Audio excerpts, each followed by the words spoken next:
¿Por qué? Al terminar el juego, esta es la pregunta que todos tenemos en la cabeza.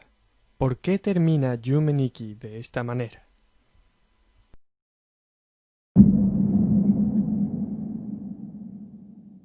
Son muchos los que rechazan este final, diciendo que es triste e injustificado y que no tiene sentido.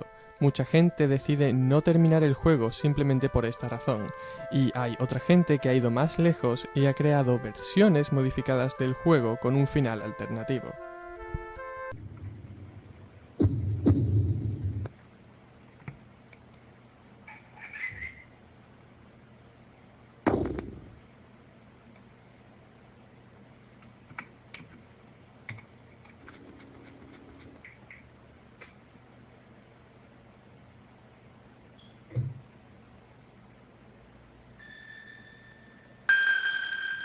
Pero estas tendencias se refugian en un falso final feliz, en lugar de intentar entender cuál era la intención de Kikiyama al crear este juego. Para entender cuál era la intención del autor, lo primero que deberíamos hacer es echar un vistazo al contexto en el que la obra fue creada, lo que inevitablemente nos lleva a la incómoda tarea de analizar el problema que sufre el Japón actual con los suicidios. En la actualidad, Japón es uno de los 10 países con mayor índice de suicidios por habitante, con hasta cerca de 22 suicidios por 100.000 habitantes. De hecho, el suicidio se ha convertido en la principal causa de mortalidad en jóvenes varones de edades entre 20 y 44 años y en mujeres de entre 15 y 35 años. Y, aun a riesgo de dejarnos llevar por los estereotipos, no podemos olvidar que en Japón, históricamente, los suicidios se consideraban una forma de morir honorable, una obligación moral tras fracasar con cumplir con tu responsabilidad, o incluso una forma romántica de morir para aquellos que profesan un amor prohibido. Pero, sobre todo, se sigue viendo como una responsabilidad. Esto podemos inducirlo a partir de la correlación entre los suicidios de varones en Japón y el aumento de la tasa de paro. En demasiados casos, el cabeza de familia, tras perder su trabajo, recurre al suicidio para que su familia reciba los beneficios de su seguro de vida. Pero, por triste que sea la situación económica, no es tan escalofriante como el aumento de suicidios en menores de edad. Para nosotros es difícil comprender cómo puede llegar a este extremo una persona que todavía tiene toda su vida por delante. Pero debemos intentar entenderlo. Y para ello debemos analizar la presión social en el sistema japonés.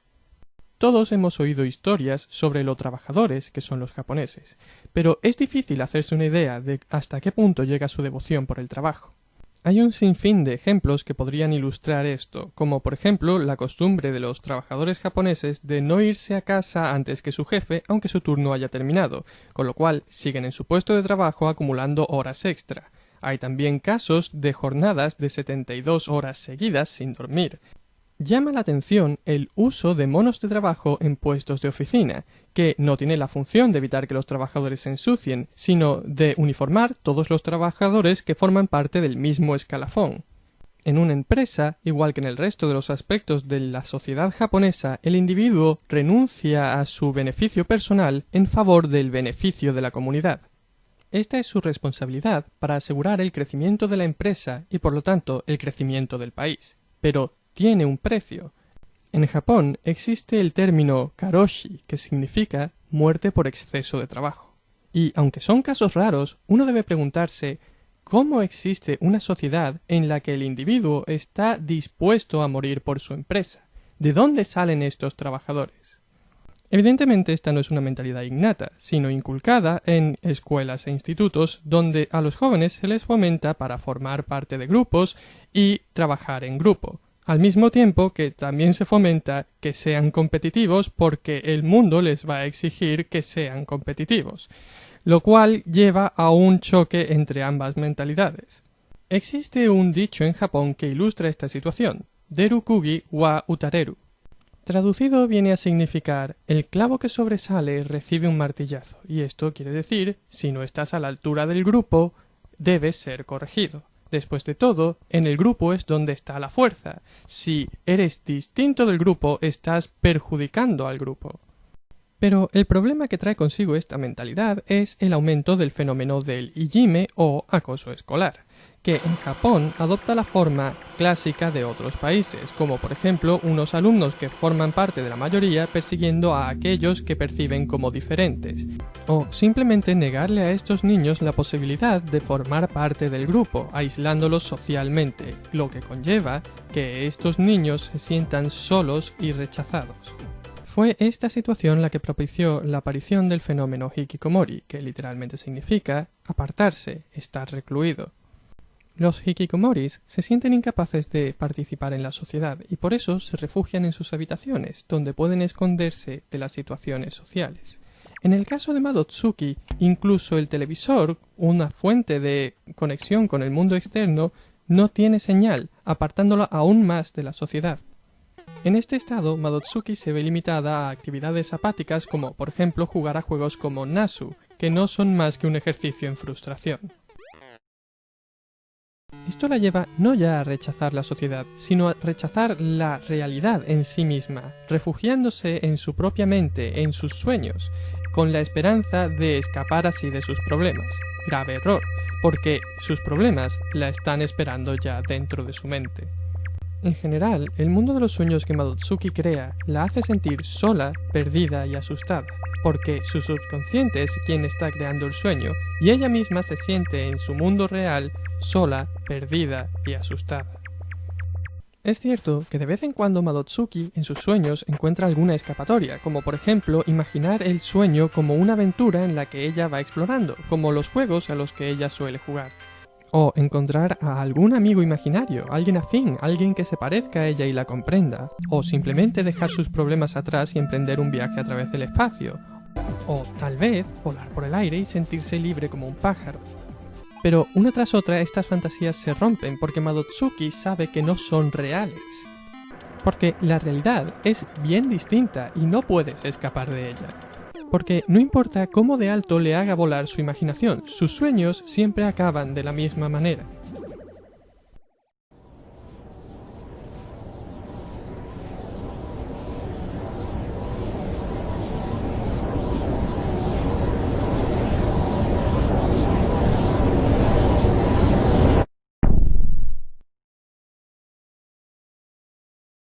Y es que Madotsuki es consciente de que está encerrada.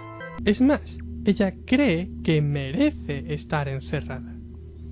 Ella no quiere estar encerrada, no le gusta estar encerrada, quiere salir, pero cree que no se lo merece. Se siente culpable por algo. Echemos un vistazo a los efectos. Los efectos hacen que el aspecto de Madotsuki cambie, hacen que el aspecto de Madotsuki refleje tal vez cómo ella se ve a sí misma o cómo ella cree que los demás la ven a ella misma. Hay un gran número de efectos que hacen que Madotsuki parezca un monstruo. Muchos de estos efectos son criaturas salidas de cuentos de terror japoneses, pero el que destaca por encima de todos en esta categoría es el cuchillo, que quizás sea el que mejor refleje cómo Madotsuki cree que los demás la ven. De nuevo, esto es un topicazo, pero los japoneses suelen disculparse mucho, porque según su sentido de la responsabilidad, ellos pueden creerse culpables por cosas de las que no tienen nada que ver. Este sentimiento de culpa es especialmente patente en el laberinto blanco. Entre otras cosas, Madotsuki sueña con que mata a alguien y luego cruza una zona devastada para encontrarse con un par de cabezas flotando por el cielo. Por supuesto, esto es un sueño. No tenemos por qué pensar en esto en un sentido literal. No tenemos por qué pensar que Madotsuki efectivamente ha matado a alguien y se siente culpable por ello. Podríamos interpretarlo de distintas maneras. Podríamos interpretarlo como que un suceso trágico ocurrió en la vida de la Madotsuki.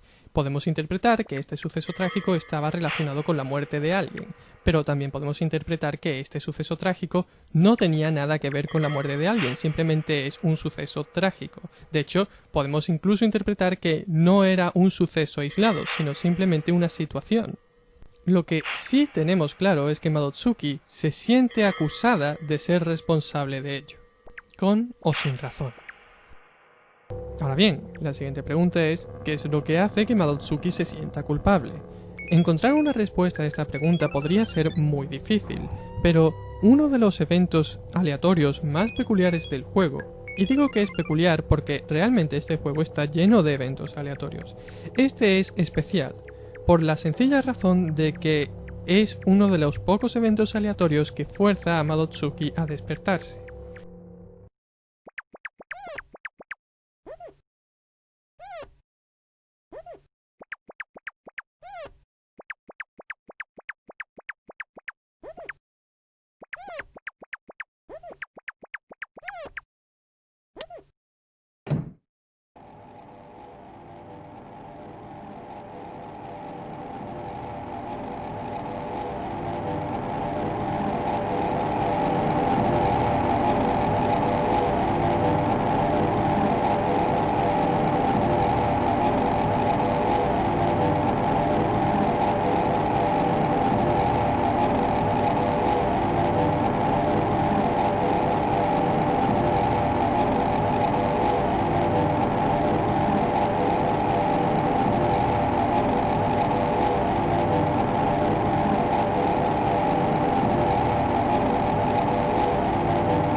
Este evento es una excepción a la norma de que Madotsuki decide cuándo despertarse, ya que durante el tiempo que dura este evento, Madotsuki es incapaz de despertarse.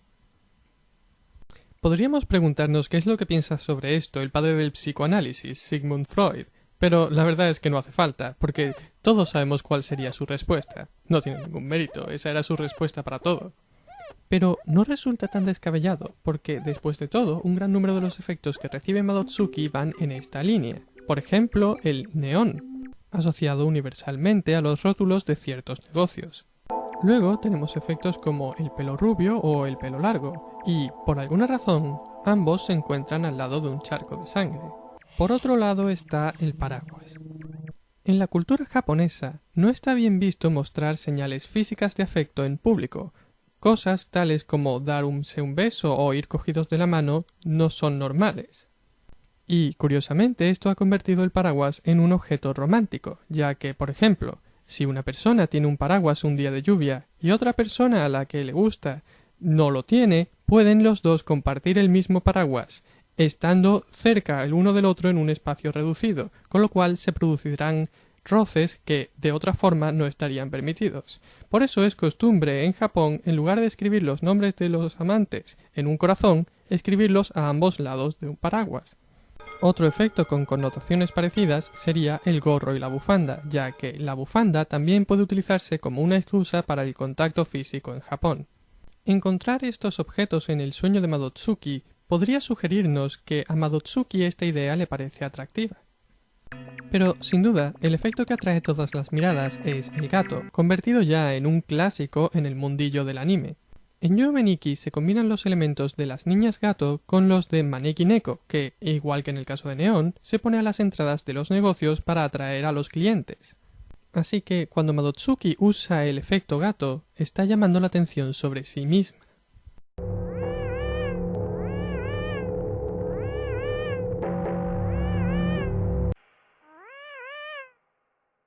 Un caso interesante de esto es cuando el efecto gato se usa en un vagón de metro. En el caso de que el otro pasajero del vagón sea un personaje que identifiquemos como masculino, su reacción nos podría hacer sentir incómodos.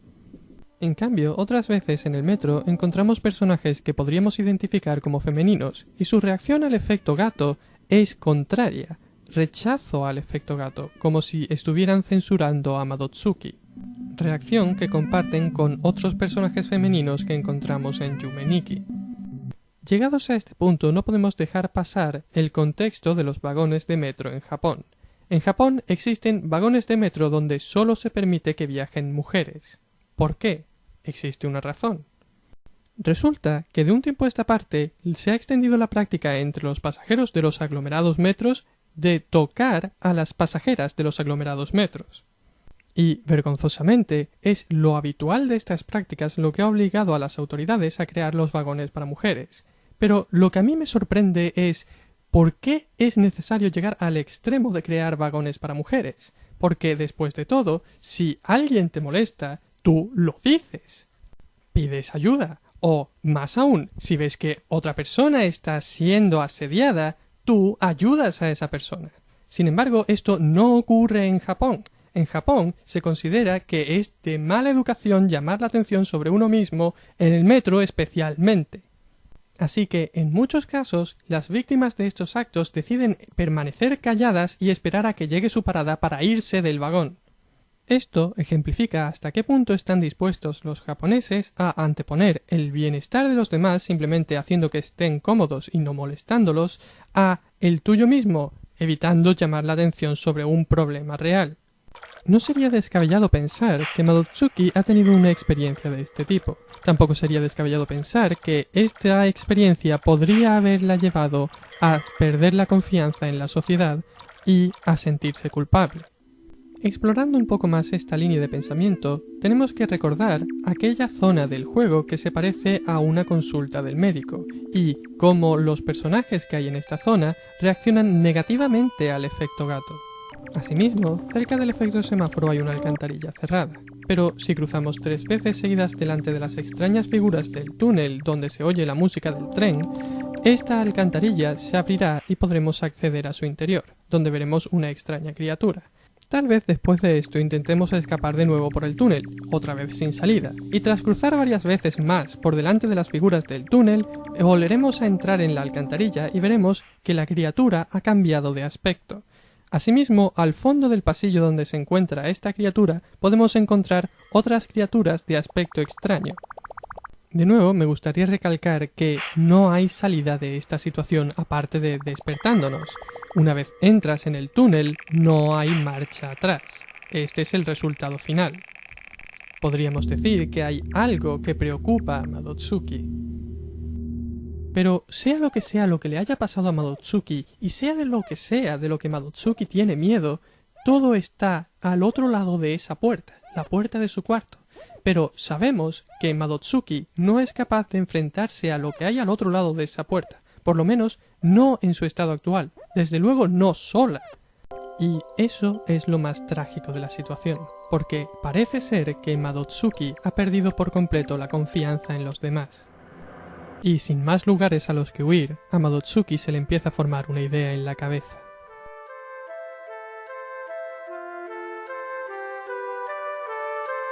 Podríamos decir que esa idea está representada por estas figuras, pero ¿quiénes son exactamente estas figuras?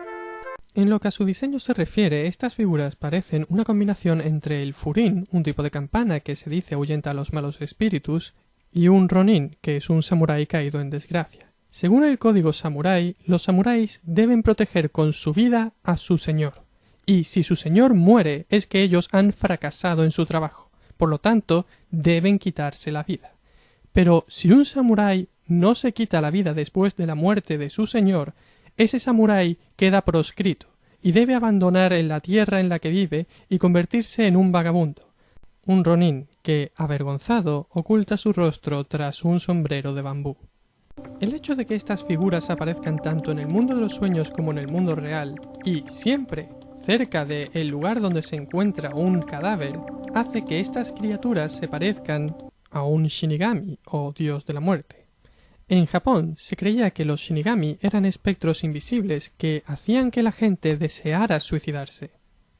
En algunas tradiciones se consideraba que si una persona se suicidaba, esa persona se convertiría en un Shinigami, que debería poseer a una persona viva, llevarla al lugar donde murió y hacer que se suicidara allí. Entonces el Shinigami quedaría libre y la nueva persona muerta se convertiría en un nuevo Shinigami, que debería repetir el proceso. De esta manera explicaban que hubiera tantos suicidios en un lugar concreto, como por ejemplo el bosque de Aokigahara. El bosque de Aokigahara, que se encuentra en la base del monte Fuji, es el lugar favorito para los suicidios en Japón. De hecho, cada año se encuentran más de 100 cuerpos en este bosque. Y es que, incluso al morir, se quiere formar parte de algo. Esa es una de las razones para otro de los problemas que se está dando en Japón, la aparición de páginas web que organizan suicidios. Estas páginas web ponen en contacto a posibles suicidas y en lugar de intentar disuadirlos, lo que hacen es permitirles ponerse de acuerdo para que se suiciden de una forma parecida y formar parte de algo. Asimismo, últimamente se están publicando manuales de suicidio que instruyen a los aspirantes en la mejor manera de suicidarse. Uno de los métodos más peligrosos que está ganando popularidad consiste en encerrarse en una casa, mezclar sales de baño con productos de limpieza y aspirar los gases que se producen en la reacción, que son venenosos. Otro gran favorito es arrojarse delante de un tren para ser atropellado. Y de nuevo, volvemos a los trenes. Por alguna razón, los trenes son un motivo recurrente en los sueños de Madotsuki.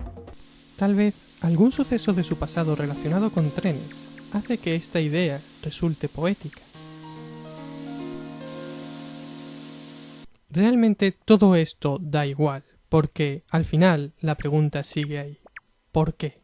¿Por qué hacer que el juego acabe obligatoriamente de esta manera? Juegos como Yume Nikki, que imitan en todo al original, rechazan este final y dejan que los protagonistas salgan de su habitación. ¿Acaso Kikiyama es partidario de la idea de que un juego es más interesante cuanto más oscuro y ambiguo sea? Porque si algo así fuera cierto, Flows sería el mejor juego de la historia, ya que no se sabe exactamente qué es lo que está pasando bajo ningún concepto, lo único que se sabe es que es oscuro y los protagonistas sufren. Pero tal vez entender cuál fue la intención de Kikiyama haciendo este juego sea tan simple como echar un vistazo al nombre de la protagonista. Madotsuki significa ventana. ¿Qué es lo que lleva a la gente a saltar al vacío? Todavía nadie lo sabe con seguridad. Pero Kikiyama no aspira a responder a esa pregunta. Kikiyama simplemente nos presenta una situación real, que es real lo queramos o no. Nosotros no estamos ahí para cambiar la situación. Nosotros estamos ahí simplemente para echar un vistazo a través de una ventana a la mente de una persona desesperada. No para conocer cuáles fueron las razones que la llevaron a esta decisión y decirle que todas tenían solución, sino simplemente para sentir, aunque solo sea una fracción, de lo acorralada que ella estaba.